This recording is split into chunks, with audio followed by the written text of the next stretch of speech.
Good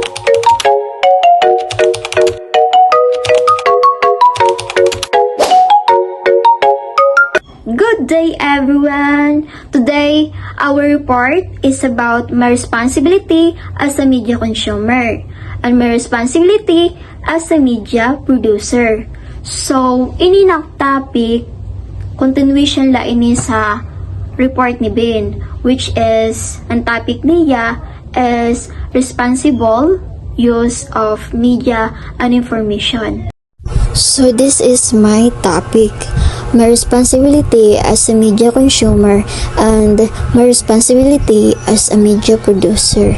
So first, I will discuss what is my responsibility as a media consumer. My responsibility as a media consumer. As a media consumer, you're not just a helpless sponge, absorbing all kinds of messages without a second thought. Ultimately, media literacy teaches us that the content we see or hear is constructed with various items and that an equally important task falls to the audience, the receivers of such content, to evaluate and give meaning to these media messages. Some media messages are meant to be disseminated to the public, as in mass communication, but at the end of the line, it will still be received by you, an individual with his own set of understanding and thinking. Ended meanings are people, although a sender intends to relay information with meaning and purpose in mind. There will always be variances to how the receiver interprets it, an interpretation that is influenced by his life experience, education, cultural background, social standing, biases, and other factors. Thus, there is no absolute, exact way to interpret a media message. Media literacy skills help us think our way through this complex process of communication. Furthermore, they help us function better in our media-rich environment, enabling us to be better democratic citizens, smarter shoppers, and more skeptical media consumers. So, based on meanings and responsibility as a media consumer, so as a media consumer, it means I am a person watching videos, read news, or uses social media. So my responsibility is not to believe everything I see or hear right away. So I need to think carefully and check the information is kung totoo ba ito na information. Then kung may evidence ba talaga ito. So for example, may naimod ka nga post sa Facebook nga nagsusugad nga may libre daw ang government nga kwarta, tapos i-share dayon kuno iton para makatanggap. So as a media consumer, so ito na post dapat diri dayon paniwalaan o i-share dayon, kasi kailangan iton niya kung mayon ba talaga iton siya evidence, kung iton ba talaga na information is tikang iton talaga sa officially. So next is, according to the Center of Media Literacy, when analyzing media messages, you should ask these 5 questions related to the 5 core concepts of media literacy. First is, who created this message or author? Exploring the creator of a message is more than just knowing their name. This question introduces 2 fundamental insights about all media: instructedness and choice. No matter how real or natural messages or media products can be, they are always instructed and packaged by an individual or a group of people. If something sounds off or if it seems too good or too suspicious to be true, then it most probably is. Following your gut and verify the source. So, it means ang pag-alam kung sino ang gumawa ng isang message at hindi lamang tungkol sa pagkilala sa kanyang pangalan. At ipinapakita rin ng tanong ang dalawang mahalagang idea tungkol sa media, ang pagiging ginawa o binuo nito, at ang pagpili kung paano ito ipapakita. So, need na to na magtanong kung sino ang gumawa ng message. At dapat nating i-check kung reliable ba ang source na iton. Then, kay nano? Kay damo na yanaan mga fake news. Then, diri dapat dayon magtiwala sa ito na information. Lalo na kung mukhang suspicion ito na info o masyadong maganda para maging totoo or panipaniwala ito na information. So here are the guide questions. First is it from a news organization, a corporation, or an individual? The second is what links do they have to the information they are providing?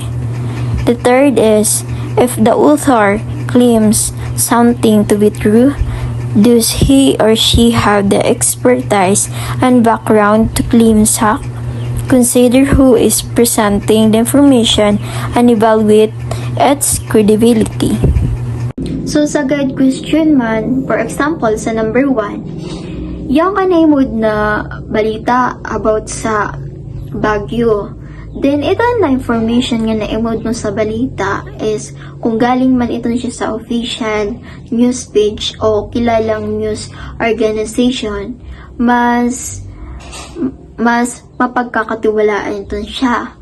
Pero kung galing lang ito siya sa personal account na walang source, so need mo muna ito siya i-check.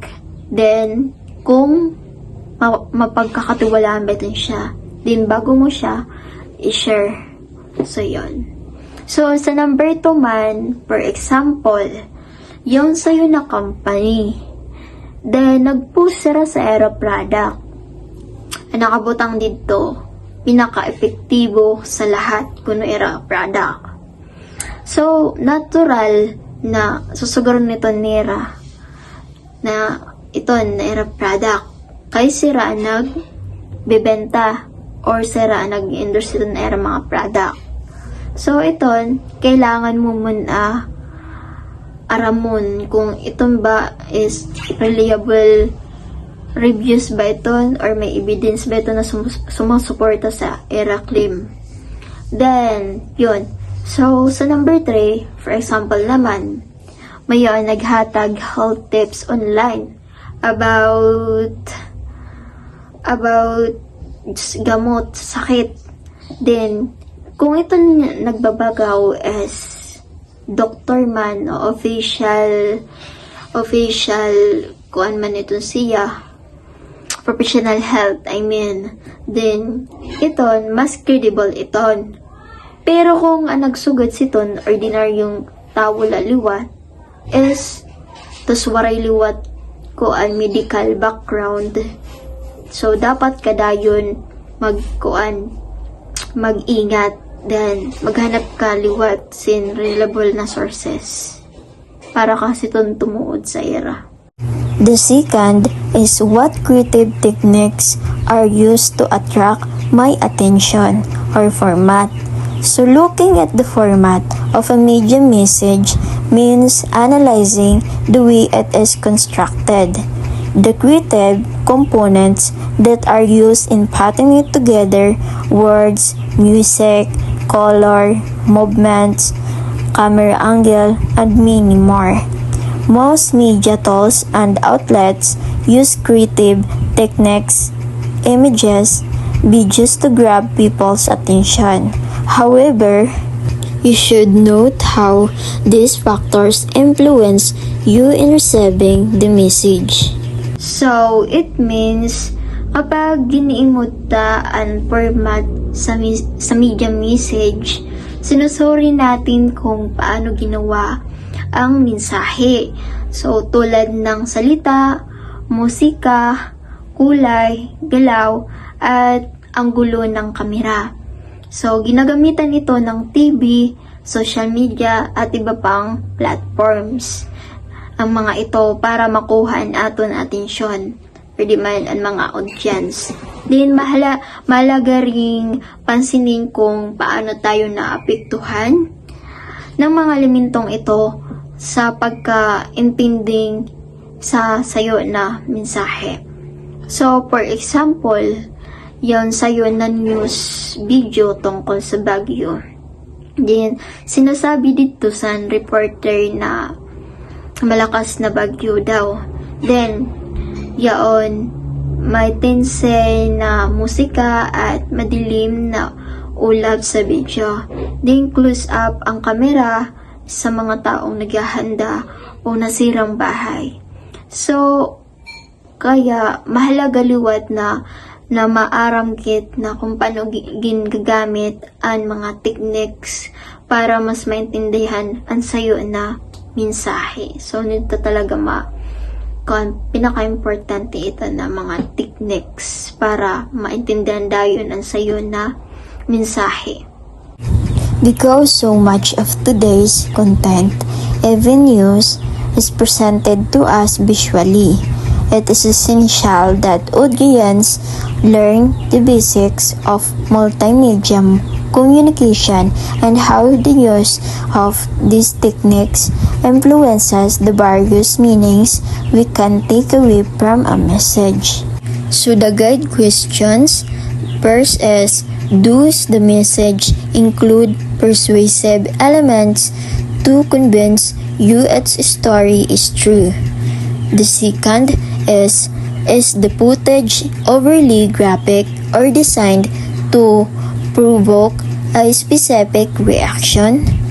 The third is, which celebrities or professionals are endorsing this message? Sagad question na naman. So, sa number 1, for example, yaong ka na imod sa Facebook nga post na nagsusugad nga 100% daw. Garantisadong paraan para yumaman agad sa isang buwan lang daw. Wow!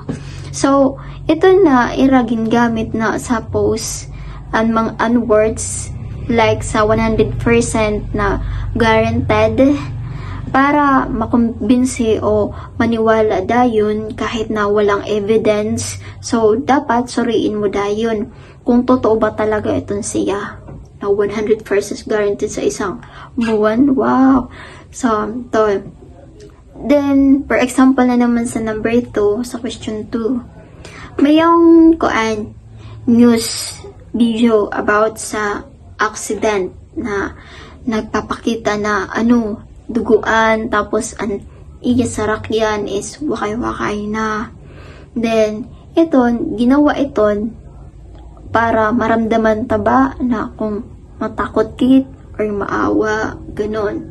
So, kailangan ba ito igtanong kung mahalaga ba talaga ito sa ganitong footage para sa story, o ginagamit lang ba ito para kit ma-shock or mahadlok na ito nga kita ba ng mga viewers or kita man ito.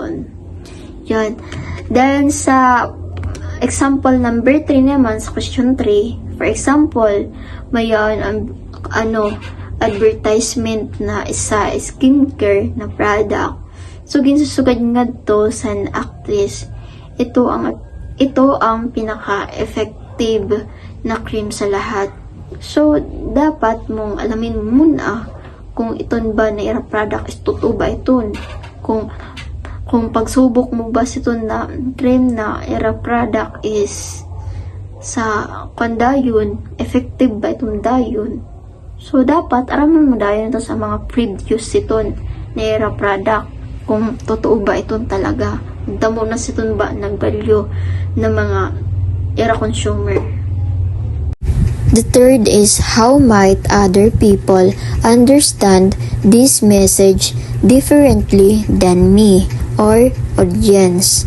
Aside from the Center for Media Literacy, our differences influence our various interpretations of media messages, and second, that our similarities create common understandings. Each individual media consumer brings to each media encounter a unique set of ideas, experiences, and backgrounds.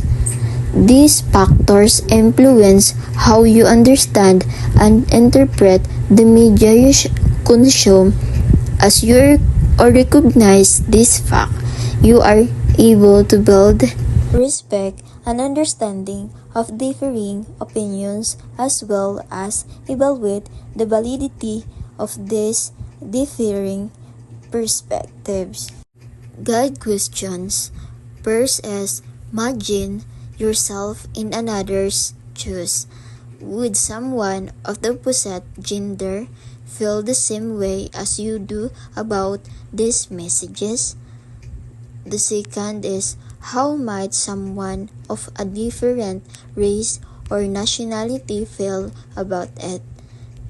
The third is how might an older or younger person interpret this information differently? The part is was this message made to appeal to a specific audience? So, sa guide question na naman is, for example, sa number 1, mayaon memberships gym. So, as a girl, to, diba, mga interest lang ato is Zumba, yoga, itong mga makakaya tala. While sa boy man is an ira man dito interest itong mga mabubog at diba mga ginbubuhat. Then ito na nga na weight training o cardio machines, diba? It means iba na aton perspective o interest sa girl nga sa boy. Yun. So, for example naman sa number 2, question 2. So, for example, yon video about sa traditional na festival sa Pilipinas, like Sinulog. So, yon sa'yo na foreigner ay na maaaring hindi maintindihan ang cultural significance. Pero ang mga Pilipino, aram nila ang kalagahan at kasiyahan ng festival. So, iba ang interpretation dahil sa cultural background. So the part is what values, lifestyles, and points of view are represented in or omitted from this message or content. As mentioned previously, the way information is sent, packaged, and received and influenced by academic, social, cultural, and political principles, all media content carries subtle message that may sway our opinions.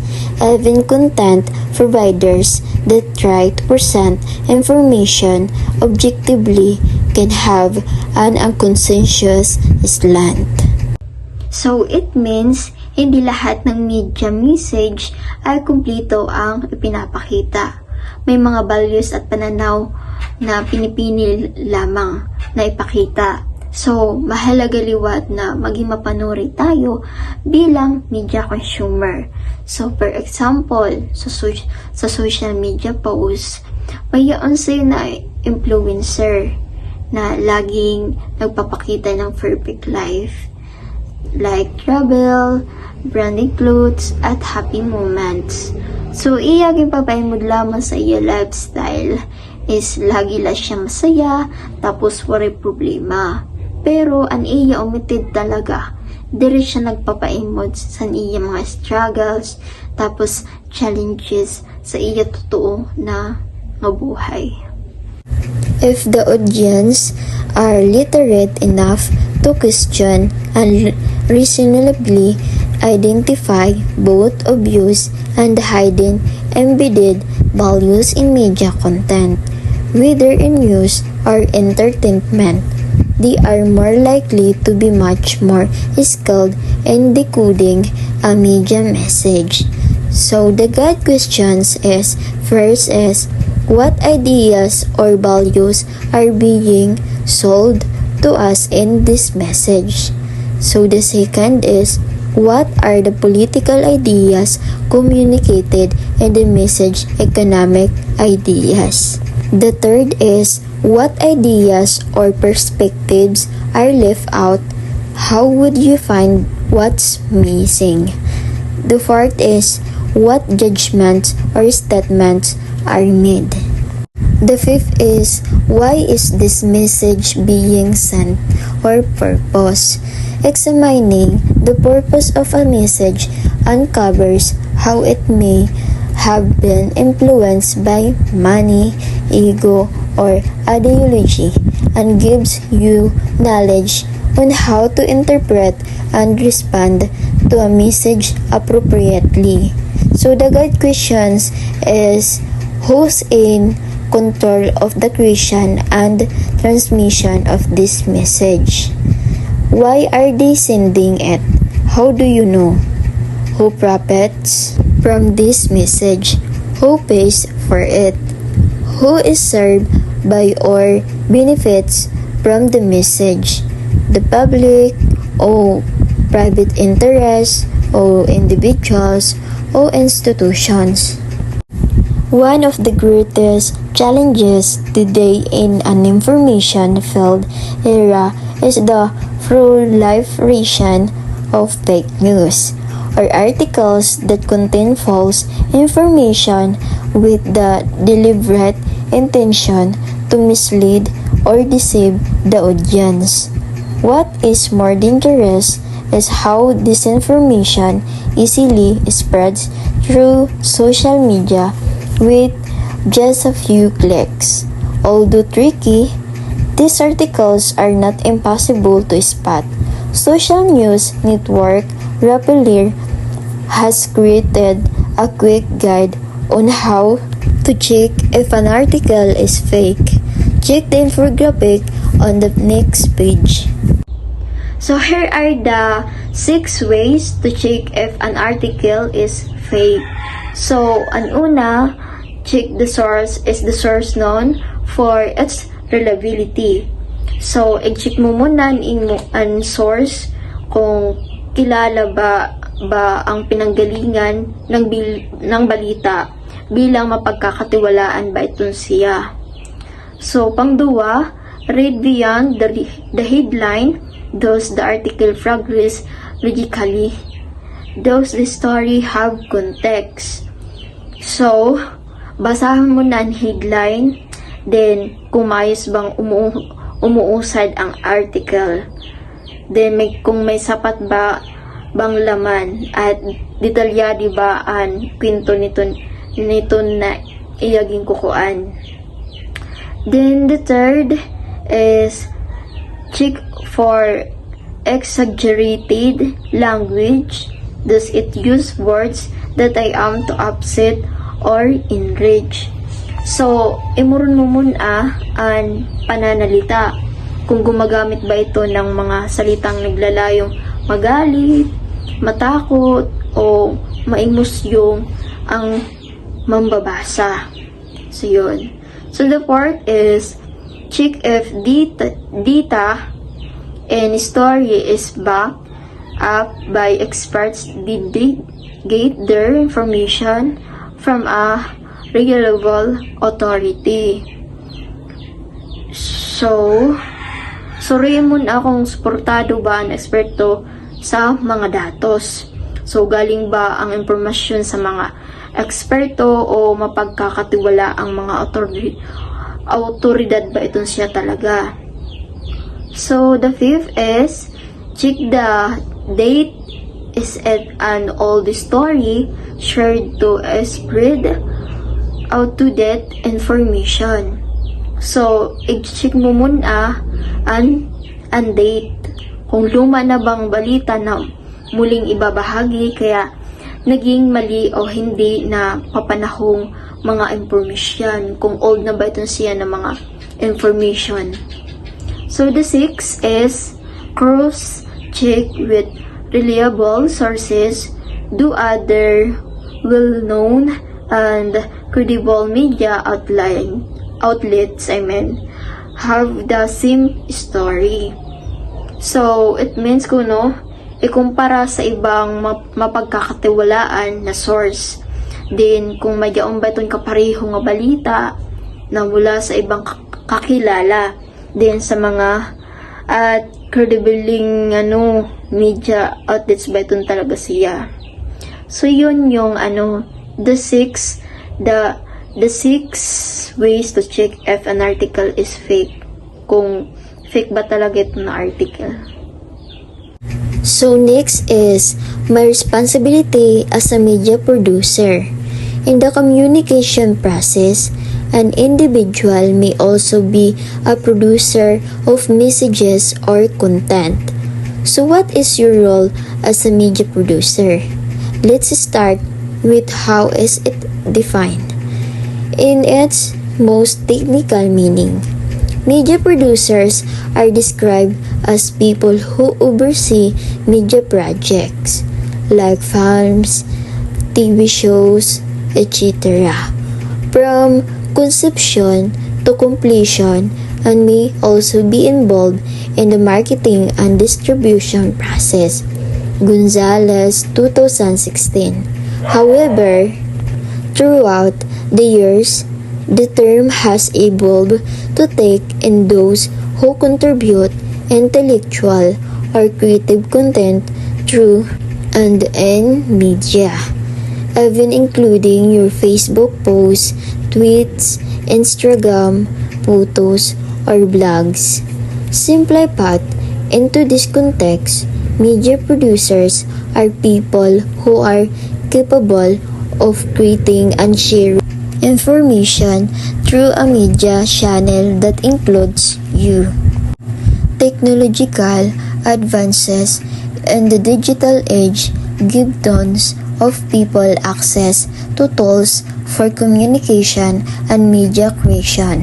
However, this opportunity also opened a chance for illegal and irresponsible making and sharing of media messages. Here, you will learn your responsibilities as a media and information literate content producer. So, it means a media producer is a person who creates and shares information or content using media platforms such as social media posts, videos, blogs, or photos. So today, anyone can be a media producer because technology allows people to easily share information online. Because of this, we have the responsibility to make sure the content we share is accurate, responsible, and not harmful. For example, if you post on Facebook, you should first check if the information is true before sharing it to avoid spreading fake news. First is give credit where credit is due. Today, information is right on the tip of our fingers. With the use of technological innovations like cell phones, laptops, the internet, we can easily access and share information and media content, share a post, pass an image, forward a text message. However, always remember that although some of this information is available to us, their rights still rest on their original creators. Thus, it is important that we give proper credit to the owners or sources of the content we use, articles, text, or things we share, images, posts. What happens when what you're sharing is someone else's property or could harm somebody? You may be answerable to the offended party, or you may be held liable under the law or regulations of certain organizations. So, it means iwasan ang pagbabahagi ng hindi pa pribadong impormasyon. So, huwag agad mag-share ng balita kung hindi pa ito kumpribado ng pagkakatiwalaang source dahil maaari mali o kulang ang impormasyon na binibigay ng isang balita o information na sinasabi nila. The second is avoid sharing raw and unverified information. Raw and unverified information are those that have yet to be examined or confirmed. An example is an announcement of a new COVID positive case from a random person on Facebook without a formal statement from the Department of Health or proper authorities. While this information may be true, still they are not yet proven, and so it may also be false or incomplete. We can say that a piece of information is verified if credible people, news outlet, or organization present pieces of evidence of cases of facts to support the truthfulness and reliability of such information. The third is think about who can see what you have shared. Always assume that anything that you online can be seen by other people who may be influenced by your words or opinions or people who may disagree.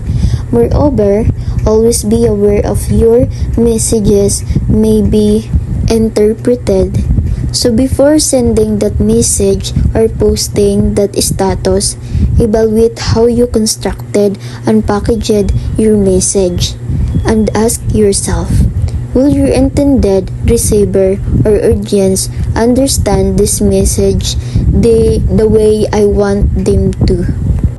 So, it means isipin kung sino ang makakakita ng iyong ibinahagi. Tandaan, maraming tao ang maaring makakita at mapiktuhan ng iyong post kung ano man ito na imong post. Kaya siguraduhin malinaw at hindi nakakasama ang mensahe para sa mga ibang tao. So for example, bago mag-post ng joke, so isipin mo muna kung baka ito natawo, maopendayon sa imo post nga nag-joke ka man la, di ba? Kasi iba-iba man ato mga koan perspectives ana kada tagsa nga tawo, di ba? Fourth is be open to learning and constructive criticism. As previously discussed, each individual media consumer brings to each media encounter a unique set of ideas, experiences, and backgrounds, and these factors influence how they understand and interpret the media they consume. Meaning, some people may share our view while some will disagree. Thus, it is important to keep an open mind to constructing opinions and constructive suggestions and understanding that this may actually be learning opportunities for you, which will help you establish well-informed opinions.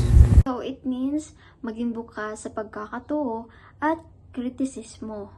So hindi lahat kasi ay nasasang-ayon sa iyo. Makinig sa opinyon ng iba dahil makakatulong ito para matuto ka. For example, kapag may nag-correct sa'yo. So, need mo sila na i-consider man. Kasi, ay kung dili ka mag-consider sa era, so ikaw mismo, sim sarili, parang may hinaram ka na ikaw permi ang tama. The fifth is share expert knowledge. The internet is a great platform for sharing good information. However, it can also be used to spread misinformation and distortions. If you hold a lot of knowledge about a certain topic or subject, don't be afraid to share it online in a manner that is helpful and accurate. 6 is respect other people's privacy. Do not share information that friends or family interested you to keep confidentially or information that is private is nature, especially without their consent. Moreover, remember not to share information about others that could get them or yourself into trouble, both personally and professionally. 7 is always be respectful. Being respectful should be your default manner, whether talking a friend or dealing with someone professionally. Being respectful includes accepting constructive criticism, politely disagreeing, and never resorting to bullying or personal attacks. No matter how differing opinions may be, you should always try to cultivate an environment for a healthy and respectful discussion. All these skills, from understanding the landscape of information disorder, knowing the concepts of media and information literacy, to being a responsible user and producer, all develop you to become a media literate individual. That's all. Thank you.